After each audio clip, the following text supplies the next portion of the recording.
Assalamualaikum. Today I'm going to discuss about कि English international English language testing system क्या है और इसके क्या क्या बेनिफिट्स हैं. First of all this is the website of the British council. जिस पे आप आएंगे अगर आप आयल्स का टेस्ट लेना चाहते हैं then you will take the IELTS test here and then you will book an IELTS test. So first of all इस वेबसाइट पे देख लेते हैं इन्होंने क्या क्या डिस्कस किया हुआ है कि आयल्स जो है वो क्यों इतना ज़्यादा इसका के बारे में सुना जाता है कि ये बहुत ज़्यादा इंपॉर्टेंट है. Immigration authorities and government departments में आप अप्लाई कर सकते हैं. ठीक है. IELTS is accepted over 12,500 organizations globally, including immigration authorities and government departments, multinational companies and employers, education and academic organization, professional associations like hospital and accounting bodies. तो इस तरह ये तकरीबन आपको 140 कंट्रीज़ तक एक्सेस दे देता है including UK, Australia, New Zealand, Canada. So this is it's brief introduction कि इसके बेनिफिट्स क्या क्या हैं. मतलब इसके बेनिफिट्स कहें तो 140 कंट्रीज़ में है लेकिन but this is there are huge benefits. ठीक है. आप 140 कंट्रीज़ में जा सकते हैं because they require as a mandatory documents for IELTS और एज अ ये प्रायोरिटी मिलती है उस बंदे को जिसके पास आइल्स का होता है टेस्ट. ठीक है. तो दिस इज़ समथिंग कि हमने आइल्स के बेनिफिट्स देखे हैं और उसके बाद जो है आइल्स आप किस किस तरह दे सकते हैं. आइल्स देने के दो तरीके हैं. आप बुक पेपर बेस्ड दे सकते हैं और ऑनलाइन दे सकते हैं. If you are good enough in using computers and typing then you will take the IELTS online. If you are not good, if you are a book form then you will take the IELTS like paper based. ठीक है. उसके बाद जो है एक और चीज़ इसके benefits में है कि आप आइल्स के 4 मॉड्यूल होते हैं. ठीक है. लाइक 4 पार्ट्स होते हैं. इसमें listening, reading and writing and speaking होता है. लिसनिंग, रीडिंग, राइटिंग और स्पीकिंग में हर जो पार्ट है उसका इक्वल प्रायोरिटी होती है, इक्वल उसके मार्क्स होते हैं. लेकिन इन केस अगर आप किसी एक पार्ट में अच्छा नहीं कर पाए या आपकी तैयारी सही नहीं थी और आप कहते हो कि मैं बस एक जो है वो मेरे से सही नहीं हुआ then you can take IELTS 1 skill retake. So this is a very good thing कि आपके बाकी मार्क्स जो हैं वो काउंट हो जाएंगे और साथ में जो जिसमें आपका वीक आए हैं मार्क्स उसको आपका रीटेक जब लेंगे तो तब आप इसको अपने मार्क्स को इम्प्रूव कर सकते हैं. इसके बाद IELTS prepare you for living in an English speaking country में रहने के लिए ये आपको प्रिपेयर कर लेता है. और उसके बाद है unlocking a world of possibilities. Of course जब आप 140 कंट्रीज़ तक एक्सेस ले लेंगे मतलब जाने के लिए देखिए समटाइम्स मैटर करता है कि आपके पास कौन कौन से कंप्लीट डॉक्यूमेंट्स मौजूद हैं. आपके पास आपकी एजुकेशनल डॉक्यूमेंट्स अगर हम एज अ स्टूडेंट बात करें आपके पास आपके एजुकेशनल डॉक्यूमेंट्स हैं तो आपके पास कौन कौन सी चीज़ें हैं जो वो कंट्री रिक्वायर करती है. उस कंट्री की एक बेस होती है. तो उसमें अगर आप देखें तो इंग्लिश लैंग्वेज स्पीकिंग जो है वो आपको मैंडेटरी होती है. ठीक है. वो एक चीज़ होती है जिसको हम लाइक सम टाइम अगर कोई उसको इग्नोर करता है तो उसका अगर कोई केस रह जाता है. लाइक स्टूडेंट्स अगर किसी भी यूनिवर्सिटी में अप्लाई करते हैं तो वो अगर इंग्लिश लैंग्वेज आइल्स अगर वो नहीं दे पाते और लाइक कम्युनिकेशन जो है वो हमारा इंग्लिश में था, इंग्लिश प्रोफिशिएंसी दिखा दी, लेकिन उस बच्चे को प्रायोरिटी मिलती है उस बच्चे पे जिसके पास आइल्स होता है. ठीक है. उस बच्चे को मिलती है जिसके पास आइल्स होता है.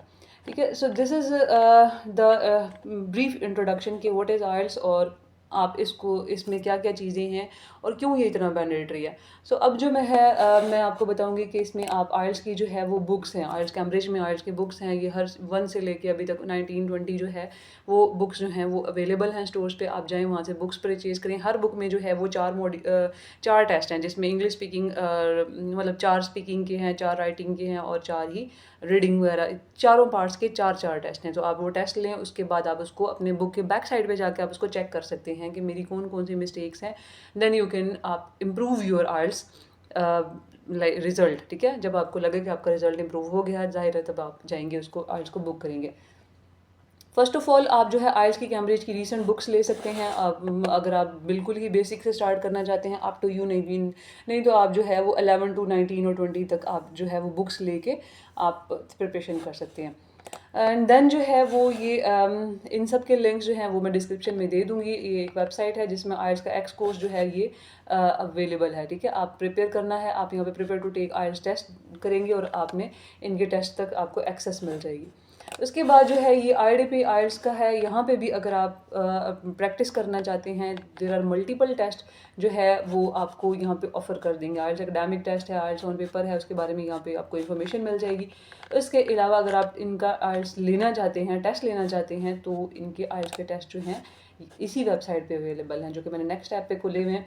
आइल्स एकेडमिक रीडिंग टेबल कंप्लीशन है, यहाँ पे आप एक्सेस करेंगे और उसके बाद जो है वो आपको ये इसका सैम्पल खुल जाएगा। ये बिल्कुल ऐसे ही है जिस तरह आप आइल्स का टेस्ट दे रहे हैं एग्ज़ाम में, से बिल्कुल सेम है, ठीक है। यहाँ पे आएंगे, देर आर यहाँ पे 4 पार्ट्स होते हैं, ठीक है, सॉरी 3 पार्ट्स होते हैं इसके रीडिंग के। 3 आपको पैराग्राफ मिलेंगे, इसी तरह आपके क्वेश्चंस को जो है वो अटैम्प्ट करना होगा, और जब आप उसको अटैम्प्ट कर लेंगे उसके बाद अपना रिजल्ट चेक करेंगे कि मेरे कितने मार्क्स आए हैं, either I am ready to take the test और नॉट। उसके बाद जो है नेक्स्ट टैब में मैंने ओपन किया हुआ आइल्स का राइटिंग सैम्पल, ठीक है। ये आपको राइटिंग टास्क 1 में आपको एक पिक्चर दे देंगे, इसमें आपको एक पिक्चर दी हुई है। You have to analyze the picture, आपने इसके मेन फीचर्स देखने हैं और उसके ऊपर आपने एक रिपोर्ट प्रिपेयर करनी है, ठीक है। सो आपने इस चीज़ को एनालाइज करना है। आपको 2 इसमें मिलेंगे, आइल्स राइटिंग में आपको 2 पार्ट्स मिलेंगे। हम एकेडमिक आइल्स की बात कर रहे हैं, तो आपको इसमें 2 चीज़ें मिलेंगी, एक आइल्स राइटिंग टास्क 1 और दूसरा जो है आइल्स का राइटिंग टास्क 2, ठीक है। ये ऐसे होता है। फर्स्ट में जो है इन्होंने आपको एक पिक्चर दे दी है, यहाँ पे भी आइल्स का राइटिंग पार्ट 1 को लगा पिक्चर दे देंगे। इसमें आपको बताया होगा कि the chart below shows the number of man and women in further education in Britain in 3 periods and whether they are studying full time और पार्ट टाइम, ठीक है। ये आपको एक उन्होंने बता दिया कि इस बारे में आपने बात करनी है। हमने नीचे आपको जो इन्फॉर्मेशन दी है उसमें आपने किस बारे में बात करनी है। देन अगेन देखें, ये फुल टाइम है, ये पार्ट टाइम है, there are this is segregation. And then you have to summarize the information by selecting and reporting the main features, ठीक है। Selecting and reporting the main feature and make comparisons where relevant. इस picture में भी इन्होंने यही बात की हुई है, summarize the information by selecting and reporting the main feature and make comparisons. It means कि दे आर आस्किंग यू कि आप इसके मेन फीचर्स पे बात करें, कंपैरिजंस करें और एक रिपोर्ट प्रिपेयर करके हमें बताएं राइटिंग टास्क 1 में, ठीक है। 20 मिनट्स होंगे आपके पास, आपने इन चीज़ों को अच्छे तरीके से देखना है और इनके बारे में बताना है, ठीक है। अगर मैं इस वाले पिक्चर की बात करूं तो आपने इसमें 2 चीज़ें जो हैं वो फुल टाइम और पार्ट टाइम एजुकेशन के बारे में आपने बात करनी है, ठीक है। आपने एटलीस्ट जो है 150 वर्ड लिखने हैं, बट नॉट मोर देन के 150 से 160 हो सकते हैं, 170 भी हो सकते हैं, लेकिन बहुत ज़्यादा नहीं होने चाहिए। लेकिन ट्राई करें कि 150 के अंदर ही आप पूरी बात को डिस्कस कर लें इन 20 मिनट्स, ठीक है। आपने इनमें रेलेवेंसी बनती है, आपने इनको रेलेवेंट बताना है, आपने कंपैरिजंस करना है, and most important you have to use a good vocabulary, अच्छी वोकैबुलरी यूज़ करनी है। इस राइटिंग टास्क जो है इनको करने का एक बहुत ही एक यूनिक तरीका होता है, डिफरेंट तरीका होता है। हर एग्ज़ाम जो होता है वो सिमिलर नहीं होता, जो कि हमने अपने पूरा लाइफ में पढ़े हुए हैं। हमारी जो भी एजुकेशन में हमने एसेस पढ़े हुए हैं, this is not like that, you don't need to take it like that, ठीक है। ये डिफरेंट है। आपने इसकी स्किल्स सीखनी है। जब आपने ये आइल्स की बुक्स ले लेनी है, आइल्स की बुक की बैक साइड पे जो है वो आपने उस ऐसे को कंपेयर करना है, चेक करना है कि मैंने जो ऐसे लिखा है उसमें क्या है और इनका राइटिंग का टेक्निक क्या है। इसके अलावा भी आपको ऑनलाइन बहुत सारे सोर्सेज मिल जाएंगे जिसमें आप देख सकेंगे कि आइल्स का राइटिंग टास्क जो है उसकी टेक्निक्स क्या हैं, क्योंकि ये सबसे ज़्यादा एक ऐसा पार्ट है जिसमें आपको बहुत ज़्यादा हेल्प नहीं मिलेगी, लेकिन बस आपने लर्न करना है अपने राइटिंग को और फिर उसके बाद आपने कंपैरिजन कर करके चेक करना है कि मैंने किस तरह लिखा है और इनका राइटिंग का पैटर्न क्या है, ठीक है। सिमिलर टू दैट जो है वो ऐसे होता है, इसमें इन्होंने बता दिया है कि आपने 250 वर्ड्स लिखने हैं और आपने give reasons of your answers and include any relevant examples भी यूज़ करनी है फ्रॉम योर नॉलेज या एक्सपीरियंस, ठीक है। The first car appeared on the British road in 1888 by the year 2000 there may be as many as 29 million vehicles on British roads, ठीक है। पहली car appear हुई थी ब्रिटिश रोड्स पे इस साल में और 2000 तक उसमें तकरीबन 29 मिलियन व्हीकल्स थी ब्रिटिश रोड्स पर। सिंपल एक उन्होंने आपको एक सेंटेंस दे दिया है। Alternatively forms of transport should be encouraged, alternative forms of transportation should be encouraged and international laws introduced to control car ownership and use, ठीक है। To what extent do you agree और disagree. अच्छा, इसमें ये होता है कि some time वो आपसे आपकी ओपिनियन भी मांगते हैं और सम टाइम आपसे एग्री डिसअग्री के बारे में भी पूछते हैं, वो आपका पर्सपेक्टिव जानना चाह रहे होते हैं। दे डोंट नो, मतलब उनको ये चीज़ मैटर नहीं करती कि आप अपना ओपिनियन किस तरह प्रेजेंट कर रहे हो। आप एग्री हो इससे, ऑल दो कि इससे आप एग्री हो, लेकिन आप इससे डिसएग्री भी कर सकते हो, because you have to highlight कि आपने रेलिवेंट एग्जांपल्स भी देनी है साथ में और अपने नॉलेज के एक्सपीरियंस भी साथ में शेयर करते हुए आपने इसमें रीजंस पुट करनी है, ठीक है। सो दिस इज समथिंग कि डजेंट मैटर कि आपने एक स्पेसिफिक वे होता है कि आपने एग्री करना ही करना है, नहीं, आप ये डिसएग्री भी कर सकते हैं और उसके बाद आपने उसके बारे में डिस्कस करें, आप उनको बताएं कि मेरे इसमें रेलिवेंट एग्जांपल जो जो बनती है। So for that purpose again you have to check your essay from Cambridge books से आप चेक कर सकते हैं, या आप ऑनलाइन सोर्सेज से आप जाएंगे। आइल्स का राइटिंग टास्क 2 जो है आप गूगल करेंगे तो आपको there are multiple writing task 2 मिल जाएंगे, आप उनको रीड करें, उसको चेक करें कि आपको किस तरह उनका राइटिंग स्टाइल है, what are the 9 band writing style क्या है, 8 बैंड राइटिंग स्टाइल क्या है, 7 बैंड का राइटिंग स्टाइल क्या है, तो आपको हर बैंड का मिल जाएगा। उसके अलावा चैट जीपीटी का टाइम है, ये इस टाइम डीपसीक का टाइम है, तो आप इनसे भी हेल्प ले सकते हैं। अपना आंसर एक प्रिपेयर करें इसके ऊपर एक अच्छा तरीके से, उसको अच्छे तरीके से एनालाइज करें, then you can ask ChatGPT कि मेरा ये ऐसे जो है वो लिखो, चेक करो आइल्स से रेलिवेंट है और मुझे इसके बारे में प्रॉपर जो है वो आप बैंड भी जो है वो आप दो, लाइक एन एग्जामिनर, तो आपको वो बैंड भी देगा, ठीक है। तो दिस इज़ द थिंग कि आप इसको खुद से प्रिपेयर कर सकते हैं। Okay, now I will discuss about a website. ये है आइल्स ऑनलाइन टेस्ट की वेबसाइट है, इस पे आप आएंगे, इस पे आपको आइल्स की लिसनिंग टेस्ट मिल जाएंगे, ठीक है।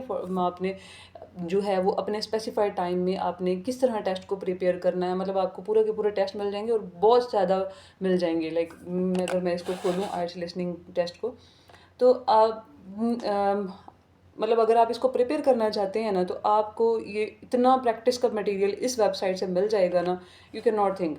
जनवरी 2024 का यहाँ पे आप देखें कि लिसनिंग प्रैक्टिस टेस्ट आपको 1 मिल रहा है, उसके बाद ये मार्च तक आ जाएँ, देयर आर मल्टीपल टेस्ट, ठीक है। उसके बाद 2023 के मॉक्स हैं, ये दिसंबर तक जाएंगे। इसके बाद आपको उससे नेक्स्ट 2022 के हैं, 2021 के हैं, 20 के हैं, इसके अलावा देयर आर मल्टीपल टेस्ट। अच्छा, ये वेबसाइट जो है वो बेस्ट है किस लिए, एक तो लिसनिंग पार्ट के लिए और दूसरा रीडिंग के लिए, ठीक है। राइटिंग का तरीका मैंने आपको बता दिया है, और स्पीकिंग के लिए you have to get a partner. किसी भी पार्टनर कोई ऐसा पार्टनर जो कि आइल्स का टेस्ट जो है वो आपके साथ कोई ऐसा इंसान दे रहा है या वो दे चुका है, then you can ask them कि मैं मेरी प्रिपरेशन में हेल्प कराओ। तो स्पीकिंग जो है वो हमेशा प्रैक्टिस से आती है नेक्स्ट पर्सन से, जो ज़ाहिर आपने बात करनी है। जब आपने इसका एग्ज़ाम देना है तब भी आपने वो एग्जामिनर से आपने डिस्कशन ही करनी है, आपने उसको बोल के ही दिखाना होता है। तो स्पीकिंग के लिए you must have a partner, और उसके लिए आपको जो है वो इस वेबसाइट पे हेल्प नहीं मिल सकती, लेकिन आपको ये चीज़ है। सेकंड वे ये भी है कि आप उसको रिकॉर्ड कर सकते हैं फ़ोन पे, आप अपने फ़ोन पे अपनी वॉइस को रिकॉर्ड करें और उसके बाद आप उसको सुन सकते हैं। So this is the thing I wanted to share with you कि what is the IELTS exam। तो इस इतना फोबियाटिक इसको समझा जाता है, बट इसका फोबिया इतना ज़्यादा स्टूडेंट्स में है, लेकिन ये इतनी भी मुश्किल नहीं है। If you are consistent, if you are well enough in good in English, मतलब अगर आपने बैचलर्स कर लिया है, this is not a task. ये बैचलर्स की तरह नहीं है कि आपने 4 साल पढ़ने हैं, आप इसको 1 महीना पढ़ें, 2 महीने पढ़ें, आपको बहुत इससे इन्फॉर्मेशन मिल जाएगी और आपकी इंग्लिश बहुत बेटर हो जाएगी। And the second thing is कि आपको देर आर मल्टीपल बेनिफिट्स, ठीक है। आपको 140 कंट्रीज़ में जब एक्सेस मिल रही है जस्ट फॉर दिस कि आप उनका एक बहुत बेसिक क्राइटेरिया लेके उनकी प्रायोरिटी लिस्ट में आ रहे हैं, then you must take it.